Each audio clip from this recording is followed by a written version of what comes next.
Hello everyone, ಎಲ್ಲರೂ ಹೇಗಿದ್ದೀರಿ? ಎಲ್ಲರೂ ಚೆನ್ನಾಗಿದ್ದೀರಿ ಅಂದ್ಕೊಂಡಿದ್ದೀನಿ. ನಾನು ಕೂಡ ಚೆನ್ನಾಗಿದ್ದೀನಿ. ಎಲ್ರಿಗೂ ಹ್ಯಾಪಿ ಯುಗಾದಿ. ಬನ್ನಿ, ಇವತ್ತು ಹಬ್ಬದ ದಿನ ಏನೇನೆಲ್ಲ ಮಾಡಿದೆ ಅಂತ ನನ್ನ ವ್ಲಾಗಲ್ಲಿ ನಾನು ತೋರಿಸ್ತೀನಿ ನಿಮಗೆ. ಇದು ಬೆಳಿಗ್ಗೆನೇ ಎದ್ದು ಎಲ್ಲ ಬಾಗಿಲು ಎಲ್ಲ ತೊಳ್ಕೊಂಡು ರಂಗೋಲಿ ಹಾಕಿ ಹೂವಿಟ್ಟು ಪೂಜೆ ಮಾಡಿದೆ.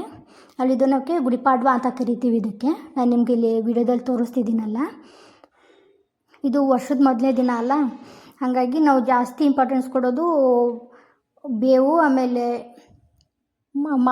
ಮಾವಿನ ತೋಳಿಗೆಲ್ಲ. ಹಾಗಾಗಿ ಅದನ್ನ ಇಟ್ಟು ನಾವು ಪೂಜೆ ಮಾಡ್ತೀವಿ. ಇದಕ್ಕೆ ಗುಡಿಪಾಡ್ವ ಅಂತ ನಾವು ಕರಿತೀವಿ. ಇದನ್ನೆಲ್ಲ ಮಾಡಿಕೊಂಡು ಬೆಳಗ್ಗೆನೇ ನಾನು ಪೂಜೆ ಮಾಡಿಕೊಂಡೆ.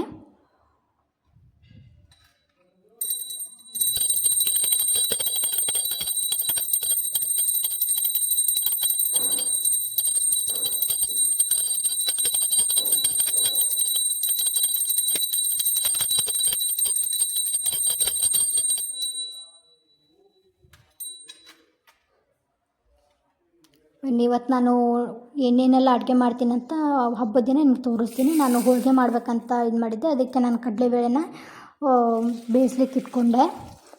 ಆಮೇಲೆ ಕನಕ, ನಾವು ಇದು ಕನಕ ಅಂತ ಕರಿತೀವಿ. ಆಮೇಲೆ ಇದಕ್ಕೆ ಹಿಟ್ಟೆಲ್ಲ ಕಲಿಸ್ಕೋಬೇಕಲ್ಲ, ಮೈದಾ ಹಿಟ್ಟು, ಆಮೇಲೆ ಚಪಾತಿ ಹಿಟ್ಟು, ಆಮೇಲೆ ಸ್ವಲ್ಪ ಸಣ್ಣ ರವೆ, ಸ್ವಲ್ಪ ಒಂದು ಅರ್ಧ ಸ್ಪೂನ್ ಅಷ್ಟಾದರೆ ಸಾಕಿದ್ದಕ್ಕೆ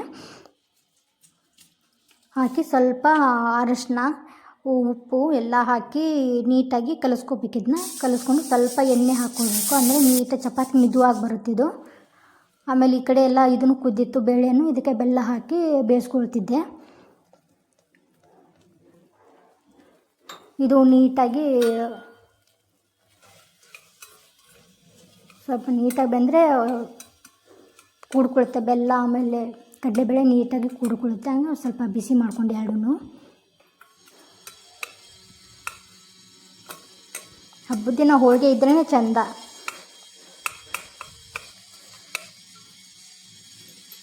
ಇದನ್ನೆಲ್ಲ ಮತ್ತೆ ಒಂದು ಜಾರ್ಗೆ ಬಿಸಿ ಇತ್ತು, ಹಂಗೆ ಒಂದು ಜಾರ್ಗೆ ಹಾಕಿ ಇಟ್ಕೊಂಡ್ರಾಯ್ತು ಅಂತ ಇದನ್ನು ಒಂದು ಜಾರ್ಗೆ ಹಾಕ್ಕೊಂಡು ಮಿಕ್ಸರ್ಗೆ ಹಾಕ್ಕೊಳ್ತಿದ್ದೆ.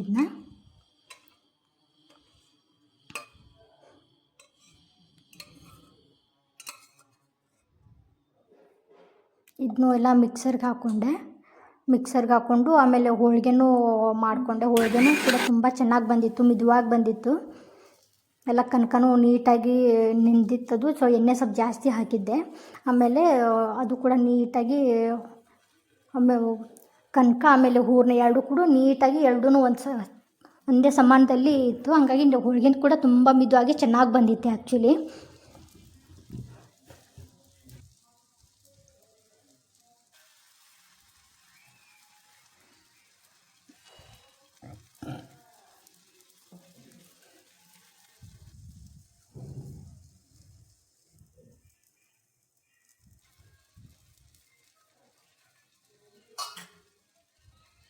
ಇಲ್ಲೆಲ್ಲ ಹೋಳಿಗೆ ಕೂಡ ರೆಡಿ ಆಯಿತು. ಬರೀ ಹೋಳಿಗೆ ಒಂದೇ ಮಾಡಿಲ್ಲ, ಚಪಾತಿನೂ ಮಾಡಿದ್ದೆ. ಮುಂಚೆಗೆ ಎಲ್ಲನೂ ನಾನು ಕಲಿಸ್ಕೊಂಡು ಇಟ್ಕೊಂಡಿದ್ದೆ. ಚಪಾತಿ ಹಿಟ್ಟು, ಆಮೇಲೆ ಪೂರಿ ಹಿಟ್ಟು, ಆಮೇಲೆ ಹೋಳಿಗೆ ಹಿಟ್ಟು ಎಲ್ಲನೂ ನಾನು ನೆನೆ ಇಟ್ಕೊಂಡಿದ್ದೆ.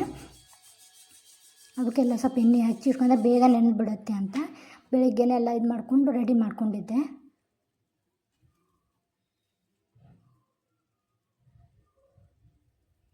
ಒಂದೇ ಥರ ಅಂದ್ರೆ ಬೇಜಾರಾಗುತ್ತೆ. ಅಂದರೆ ಡೈಲಿ ಒಂದೇ ಥರ ಇದು ಮಾಡಿರ್ತಾರೆ, ಒಂದೇ ಥರ ಐಟಮ್ಸ್ ಮಾಡಿರ್ತೀವಿ. ಹಬ್ಬದ ದಿನ ಸ್ವಲ್ಪ ಡಿಫ್ರೆಂಟಾಗಿ ಒಂದು 3-4 ಐಟಮ್ಸ್ ಇರಲಿ ಅಂತ ನಾನು ಚಪಾತಿ, ಪೂರಿ, ಹೋಳಿಗೆ 3 ಥರನೂ ಮಾಡಿದ್ದೆ. ಆಮೇಲೆ ಮಾವಿನ ಹಣ್ಣು ತರಬೇಕಂತ ಮಾಡಿದ್ವಿ, ಇರಲಿಲ್ಲ. ಆಮೇಲೆ ಚಪಾತಿ, ಇದು ಪೂರಿ ಹಿಟ್ಟನ್ನು ಇದು ಕಲಿಸ್ಕೊಂಡು ಇಟ್ಕೊಂಡಿದ್ದೆ ನಾನು. ಪೂರಿ ಕೂಡ ಮಾಡ್ಕೊಳ್ತಿದ್ದೀನಿ. ನಾನು ಮಾವಿನ ಹಣ್ಣು ತರಬೇಕಂತೈತೆ ಆ್ಯಕ್ಚುಲಿ.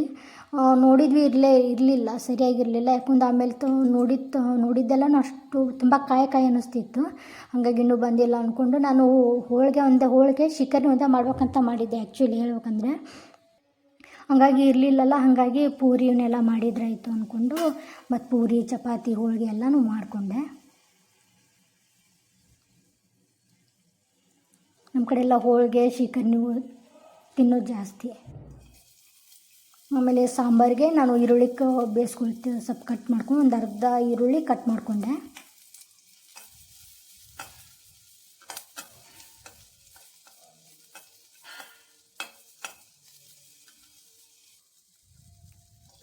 ಇದಕ್ಕೆ ಒಂದು ಸ್ವಲ್ಪ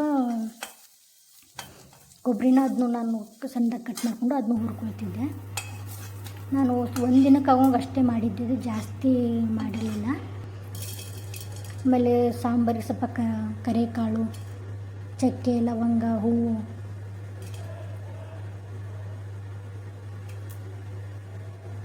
ಆಮೇಲೆ ಲವಂಗ ಎಲ್ಲನೂ ಹಾಕ್ಕೊಂಡು ನೀಟಾಗಿ ಸ್ವಲ್ಪ ಫ್ರೈ ಮಾಡಿಕೊಂಡೆ, ಜಾಸ್ತಿ ಫ್ರೈ ಮಾಡ್ಕೊಳ್ಳಿಲ್ಲ. ಅದನ್ನು ಕೂಡ ಪ್ಲೇಟ್ಗೆಲ್ಲ ತಕ್ಕೊಂಡು ಸ್ವಲ್ಪ ಆರಿದ ಮೇಲೆ ಮಿಕ್ಸರ್ಗೆ ಹಾಕ್ಕೊಂಡೆ, ಅದನ್ನೆಲ್ಲನೂ ಗ್ರೈಂಡರ್ ಮಾಡಿಕೊಂಡೆ. ಅಂದರೆ ನಾನು ಹೂರಣ ರುಬ್ಕೊಂಡಿದ್ನಲ್ಲ ಇದಕ್ಕೆ ಹಾಕ್ಕೊಂಡೆ, ಯಾಕಂದ್ರೆ ನಾವು ಕಟ್ಟಿನ ಸಾರಿಗೆ ನಮ್ಗೆ ಹೂರಣ ಆಮೇಲೆ ಎಲ್ಲ ಹಾಕ್ಕೊಳ್ತೀವಲ್ಲ, ಅದರಲ್ಲೇ ಮಿಕ್ಸಿಗೆ ಹಾಕಿದ್ರೆ ಆಯ್ತು ಅಂತ ಅದರಲ್ಲೇ ಹಾಕ್ಕೊಂಡೆ ನಾನು. ಆಮೇಲೆ ಒಂದು ಟೊಮೆಟೊ ಹಾಕ್ಕೊಂಡೆ. ಇದನ್ನೆಲ್ಲ ಕ್ಲೋಸ್ ಮಾಡಿ ಫುಲ್ ನೀಟಾಗಿ ಸ್ಮೂತಾಗಿ ರುಬ್ಕೊಂಡಿದ್ದೀನಿ. ನಮ್ಮ ಮನೆಯವರೇ ಹೆಲ್ಪ್ ಮಾಡ್ತಿದ್ರು, ನಾನು ಹೆಲ್ಪ್ ಮಾಡ್ತೀನಿ ಅಂತ. ಆಮೇಲೆ ಸ್ವಲ್ಪ ವೀಡಿಯೋ ಮಾಡೋಕೆ ಅವರೇ ಹೆಲ್ಪ್ ಮಾಡ್ತಿದ್ರು. ಆಮೇಲೆ ಎಲ್ಲ ಗ್ರೈಂಡ್ರಿಗೆ ಹಾಕೋದೆಲ್ಲ ಅವರೇ ಹೆಲ್ಪ್ ಮಾಡಿಕೊಡ್ತಾಯಿದ್ರು. ಆಮೇಲೆ ಇದು ಕಟ್ಟಿನ ಸಾರಿಗೆ ಒಗ್ಗರಣೆ ಹಾಕ್ಕೊಳ್ತಿದ್ದೆ ನಾನು. ಇನ್ನು ಜೀರಿಗೆ, ಸಾಸಿವೆ, ಒಂದು 4-5 ಬೆಳ್ಳುಳ್ಳಿ, ಮೆಣಸಿನ್ಕಾಯಿ, ಸ್ವಲ್ಪ ಈರುಳ್ಳಿ ಹಾಕ್ಕೊಂಡೆ. ಅಂದರೆ ರುಬ್ಬಕ್ಕೆ ಹಾಕ್ಕೊಂಡಿದ್ನಲ್ಲ, ಆಮೇಲೆ ಇದು ಸ್ವಲ್ಪ ಹಂಗೆ ನೋಡೋಕ್ಕಿರಲಿ ಅಂತ ಚೆನ್ನಾಗಿ ಕಾಣಿಸುತ್ತಂತ ಸ್ವಲ್ಪ ಒಗ್ಗರಣೆಗೆ ಹಾಕ್ಕೊಂಡಿದ್ದೆ. ಆಮೇಲೆ ಬಿಟ್ಕೊಂಡಿದ್ದೆಲ್ಲ ಪೇಸ್ಟು ಅದನ್ನು ಕೂಡ ಹಾಕ್ಕೊಂಡೆ.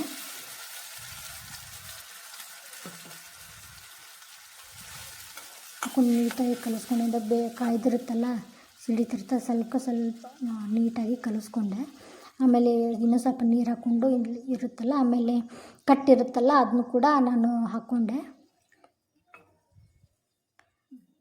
ಬೇಯಿಸ್ಕೊಂಡಿಟ್ಕೊಂಡಿದ್ದು ಕಟ್ಟಿರುತ್ತಲ್ಲ ಕಡಲೆಬೇಳೆದು. ಆಮೇಲೆ ಇದಕ್ಕೆ ಹುಣಸೆ ಹಣ್ಣು ಹಾಕಿದರೆ ಟೇಸ್ಟು ಆ್ಯಕ್ಚುಲಿ ಕಟ್ಟಿನ ಸಾರಿಗೆ. ನೋಡಿ ನೀಟಾಗಿ ಕುದೀತಾ ಇದೆ. ನೋಡಿ ಎಲ್ಲನೂ ರೆಡಿ ಆಯಿತು. ಕಟ್ಟಿನ ಸಾರು ಕೂಡ ರೆಡಿ ಆಯಿತು. ಟೇಸ್ಟ್ ಮಾತ್ರ ತುಂಬ ಚೆನ್ನಾಗಿ ಬಂದಿತ್ತು ಕಟ್ಟಿನ ಸಾರಿಂದು. ಆಮೇಲೆ ಚಪಾತಿ ಜೊತೆ ಪಲ್ಯನೂ ಮಾಡಿದ್ರಾಯ್ತು ಅಂತ ಒಂದು ಬದನೆಕಾಯಿ, ಒಂದು ಈರುಳ್ಳಿ, ಇದಕ್ಕೆ ಸ್ವಲ್ಪ ಈರುಳ್ಳಿ ಜಾಸ್ತಿ ಹಾಕ್ಕೋಬೇಕು ಬದನೆಕಾಯಿ ಪಲ್ಯಗೆ. ನಮ್ಮ ಮನೆಯವರೇ ವೀಡಿಯೋ ಮಾಡ್ತಾಯಿದ್ರು.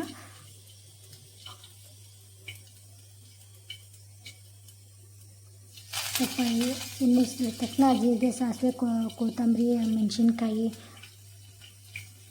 ಎಲ್ಲ ಹಾಕ್ಕೊಂಡು, ಆಮೇಲೆ ಈರುಳ್ಳಿ ಜಾಸ್ತಿ ಹಾಕ್ಕೊಂಡಿದ್ದೆ ಇದಕ್ಕೆ ನಾನು.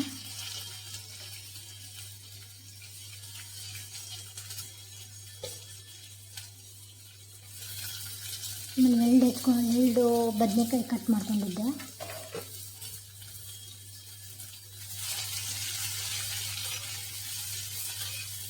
ಇದನ್ನ ಸ್ವಲ್ಪ ಬೇಯಿಸೋಕ್ಕಿಲ್ಲ ಅಂದರೆ ಬದನೆಕಾಯಿ ಕಪ್ಪಾಗಿಬಿಡುತ್ತೆ.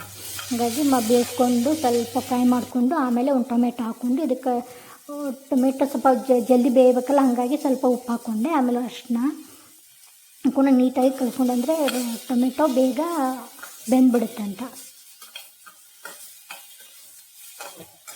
ಆಮೇಲೆ ಇದಕ್ಕೆ ಗುರೆಳ್ಳು ಪುಡಿನೂ ನಾನು ಹಾಕ್ಕೊಂಡಿದ್ದೆ. ಹಾಕ್ಕೊಂಡು ಅದು ಟೇಸ್ಟ್ ಚೆನ್ನಾಗಿ ಬರುತ್ತೆ. ಎಲ್ಲನೂ ಹಾಕಿ ನೀಟಾಗಿ ಕಲಿಸ್ಕೊಂಡು ಇವಾಗ ಸ್ವಲ್ಪ ನೀರು ಹಾಕ್ಕೊಂಡು ಬೇಯಿಸ್ಕೊಳ್ತೀನಿ. ಇದನ್ನ ನೀರು ಹಾಕೋದು ಬರೀ ಎಣ್ಣೆಲೇನು ಬೇಯಿಸ್ಕೊಳ್ತಾರೆ, ಎಣ್ಣೆ ಜಾಸ್ತಿ ಬೇಡ ಅಂದ್ಕೊಂಡು, ಆದರೆ ಬೇಸಿಗೆ ಎಲ್ಲ ತಿನ್ನೋಕ್ಕಾಗಲ್ಲ ಅಂತಂದು ಸ್ವಲ್ಪ ನೀರು ಹಾಕ್ಕೊಂಡು ಬೇಯಿಸ್ಕೊಂಡೆ ನಾನು. ನೋಡಿ ಎಲ್ಲನೂ ಸ್ವಲ್ಪ ಲಿಡ್ ಕ್ಲೋಸ್ ಮಾಡಿ ಬೇಯಿಸ್ಕೊಳ್ತೀನಿ. ನೋಡಿ ಇಷ್ಟು ನೀಟಾಗಿ ಬಂದಿದೆ. ಬದನೆಕಾಯಿ ಪಲ್ಯ ಕೂಡ ರೆಡಿ ಆಯಿತು.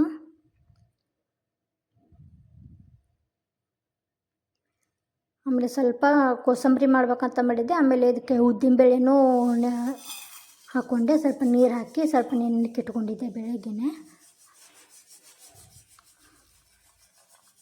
ಆಮೇಲೆ ಎಲ್ಲ ಇದಕ್ಕೆ ಒಂದು ಕ್ಯಾರೆಟು ತುರ್ಕೊಂಡೆ, ಒಂದು ಕ್ಯಾರೆಟು, ಆಮೇಲೆ ಕೊಬ್ಬರಿ, ಆಮೇಲೆ ಒಂದು ಮೆಣಸಿನ್ಕಾಯಿ ಸಣ್ಣದಾಗಿ ಚಿಕ್ಕದಾಗಿ ಕಟ್ ಮಾಡಿಕೊಂಡೆ.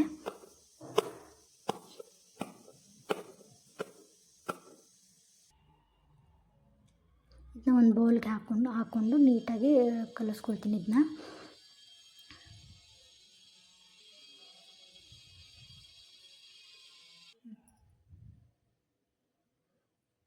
ಇದಕ್ಕೆ ಸ್ವಲ್ಪ ಕರಿಬೇವು, ಇವಾಗಲೇ ಸ್ವಲ್ಪ ಉಪ್ಪು ಹಾಕಿ ಕಲಿಸ್ಕೊಂಡು ಇಟ್ಕೊಳ್ತೀನಿ ಇದನ್ನ. ಆಮೇಲೆ ಇದನ್ನ ನೆನೆಲಿಕ್ಕೆ ಇಟ್ಟಿದ್ನಲ್ಲ ಉದ್ದಿನಬೇಳೆನ ಅದನ್ನು ಕೂಡ ಹಾಕ್ಕೊಂಡು ನೀಟಾಗಿ ಕಲಿಸ್ಕೊಂಡು ಇಟ್ಕೊಳ್ತೀನಿ. ಇದು ಕೂಡ ರೆಡಿ ಆಯಿತು, ಕೋಸಂಬರಿ ಕೂಡ ರೆಡಿ ಆಯಿತು. ಆಲ್ಮೋಸ್ಟ್ ಆಲ್ ಒಂದು 50% ಅಡುಗೆ ರೆಡಿ ಆಗಿತ್ತು.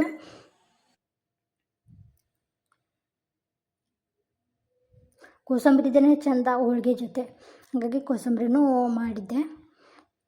ಆಮೇಲೆ ಸ್ವಲ್ಪ ಅನ್ನನೂ ಜಾಸ್ತಿನೇ ಮಾಡ್ಕೊಳ್ತೀನಿ, ಅಂದರೆ ಸ್ವಲ್ಪ ಚಿತ್ರಾನ್ನ ಆಮೇಲೆ ಮೊಸರನ್ನನೂ ಮಾಡ್ಕೋಬೇಕಂತ ಮಾಡಿದ್ದೆ. ಅನ್ನ, ಬಿಳಿ ಅನ್ನ, ಕಟ್ಟಿನ ಸಾರು, ಚಿತ್ರಾನ್ನ, ಮೊಸರನ್ನ ಎಲ್ಲನೂ ಮಾಡ್ಕೋಬೇಕಂತ ಸ್ವಲ್ಪ ಅಕ್ಕಿ ಜಾಸ್ತಿನೇ ಇಟ್ಕೊಂಡಿದ್ದೆ. ಆಮೇಲೆ ಇದಕ್ಕೆಲ್ಲ ಏನು ಚಿತ್ರಾನ್ನ ಮಾಡೋಕಂತ ಮಾಡಿದ್ದೆಲ್ಲ ಅದಕ್ಕೆಲ್ಲನೂ ಕಟ್ ಮಾಡಿ ಇಟ್ಕೊಂಡಿದ್ದೆ. ಈರುಳ್ಳಿ, ಮೆಣಸಿನ್ಕಾಯಿ ಎಲ್ಲನೂ ಅದು ಕೂಡ ಈಗ ಒಗ್ಗರಣೆ ಹಾಕ್ಕೊಳ್ತೀನಿ ಇವಾಗ.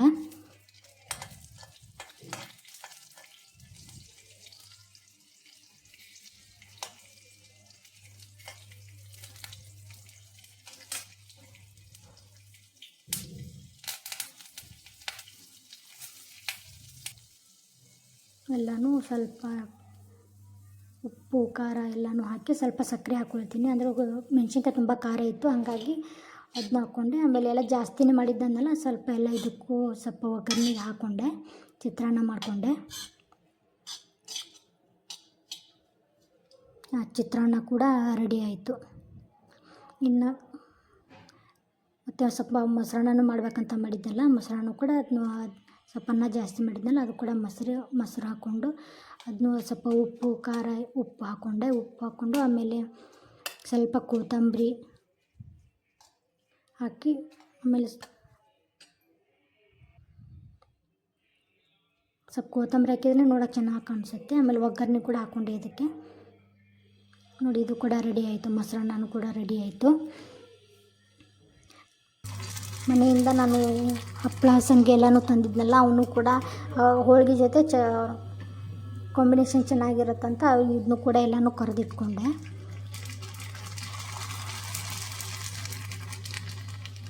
ಹೋಳಿಗೆ, ಚಪಾತಿ ಎಲ್ಲ ಆಗಿಬಿಟ್ಟು ಆಲ್ಮೋಸ್ಟ್ ಅಲ್ಲಿ ಒಂದು 80% ಅಡುಗೆನೇ ಆದಂಗೆ. ಇವನ್ನೆಲ್ಲ ಏನು ಬೇಗ ಬೇಗ ಆಗಿಬಿಡ್ತೀವಲ್ಲ, ಕರ್ಕೊಳ್ಳೋದೆಲ್ಲ ಇರುತ್ತಲ್ಲ, ಬೇಗ ಆಗಿಬಿಡ್ತೀವೆಲ್ಲ. ಇದು ಮೊಸರು ಮೆಣಸಿನ್ಕಾಯಿ, ಇದು ಕೂಡ ಒಂದು 2 ಅಷ್ಟೇ ಕರ್ಕೊಂಡೆ, ಖಾರ ಇತ್ತಿದು. ಆ್ಯಕ್ಚುಲಿ ನನಗೆ ಇಷ್ಟ ಆಗಲ್ಲ, ನಮ್ಮ ಮನೆಯವ್ರಿಗೆ ಇಷ್ಟ ಆಗುತ್ತೆ, ಅವ್ರಿಗೆ ಅಷ್ಟೇ ಕರೆದಿದ್ದೆ. ಆಮೇಲೆ ಇದು ಈರುಳ್ಳಿ ಸಂಡಿಗೆ, ಇದು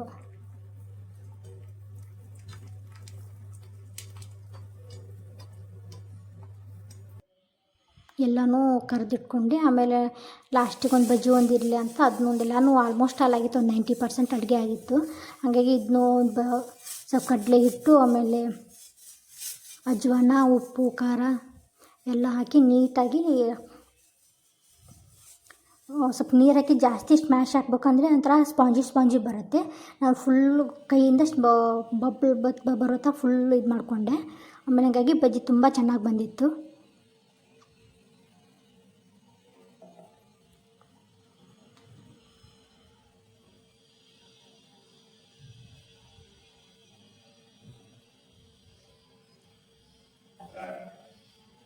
ಪ್ಲೀಸ್ ನನ್ನ ವಿಡಿಯೋ ನೋಡಿ ಸಪೋರ್ಟ್ ಮಾಡಿ, ಸಬ್ಸ್ಕ್ರೈಬ್ ಮಾಡಿ, ಬೆಲ್ ಬಟನ್ ಒತ್ತಿ, ಅಂದರೆ ನಾನು ಫಸ್ಟು ವಿಡಿಯೋ ಅಪ್ಲೋಡ್ ಮಾಡಿದ ತಕ್ಷಣ ಫಸ್ಟ್ ನಿಮಗೇ ಬರುತ್ತೆ.